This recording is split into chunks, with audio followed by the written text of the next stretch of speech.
Kung nandiyan ka, tutok na. Kasama mong natatrap. Diego Bandido! Go Diego! Go Diego! Go Diego! EDSA!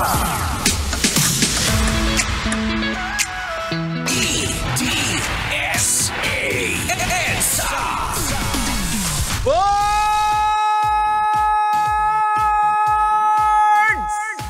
Magandang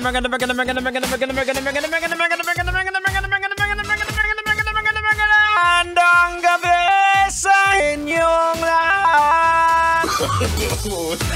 No. Oras natin mga kabisyo sa Bongo Bulan. We got exactly 33 minutes makalipas sa oras ng alas 7 ng gabi. At syempre mga kabisyo, kayo pa rin nakatutok dito pa rin sa pinakamalapit, pinakastig ang programang gigising sa inyong katawang lupa. Ito po ang programa EDSA! EDSA!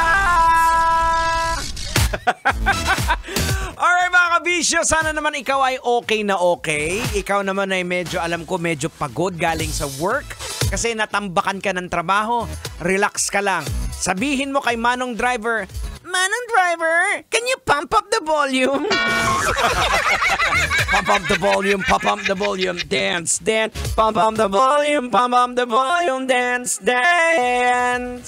Oh, diba? Lupit ano? Eto na, hindi na natin patatagalin to. Alam ko nag-aantay ka na eh. Pag-usapan na natin to! Usap-usapan ang makahulugang post ni Raquel Pempenco, ang nanay ni international singing sensation Charisse Pempenco. Oh no! Patungkol sa mga anak na nagpaiyak at nagdakwil ng kanilang mga ina. Oh no!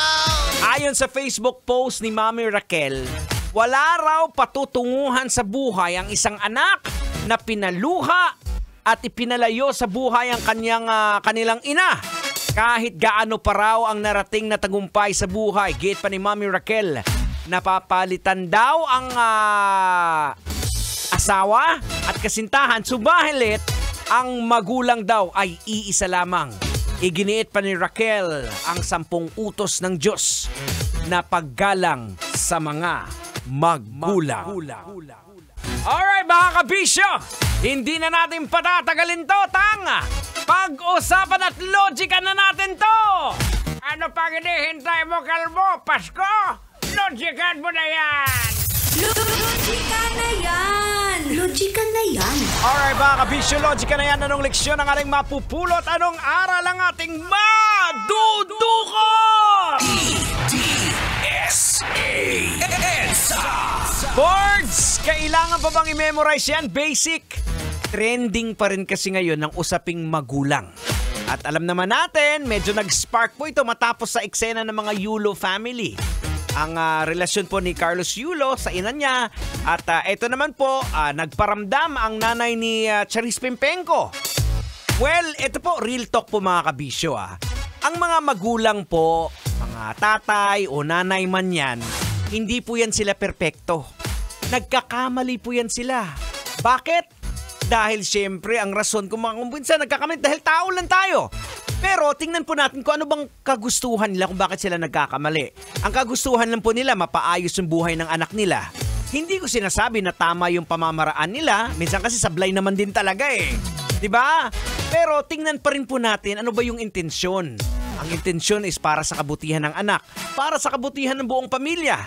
Sabihin man natin, napaka-selfish kung minsan yung pamamaraan. Diba? Kasi pinipigilan yung gusto ng anak. But then again, yung intensyon ay mahalaga. Isa sa pwede pa nating maging batayan is kung paano ba ang pagiging isang successful sa buhay. Diba? Well, mga kabisyo, malalaman mo na successful yung tao. Tanungin mo, tingnan mo, kamusta ang relasyon niya sa kanyang pamilya? Pag magulo at hindi maayos, masasabi mo bang successful yan? Kahit gaano pa karami yung yaman mo, hindi mo masasabi na successful ka. Now, logican pa rin po natin mga kabisyo ha. Ito po ay mula po sa katotohanan na sinasabi po, even the Bible says, in Ephesians chapter 6 verse 1 to 4. Ang sabi po dito, this one goes out sa lahat ng mga anak at magulang. Makinig po kayo. Mga anak, sundin nyo ang mga magulang nyo dahil ito ang nararapat gawin bilang mga mananampalataya sa Panginoon. Igalang nyo ang inyong ama't ina. Ito ang unang utos na may kasamang pangako at ito ang pangako, giginhawa ka at hahaba ang buhay mo rito sa lupa. At kayo namang mga magulang, huwag kayong gumawa ng mga bagay na ikakasama ng loob ng mga anak ninyo. Sa halip, palakihin nyo sila ng may disiplina at turuan ng aral ng Panginoon. At para po sa ating donation, ang aking GCash number ay 091.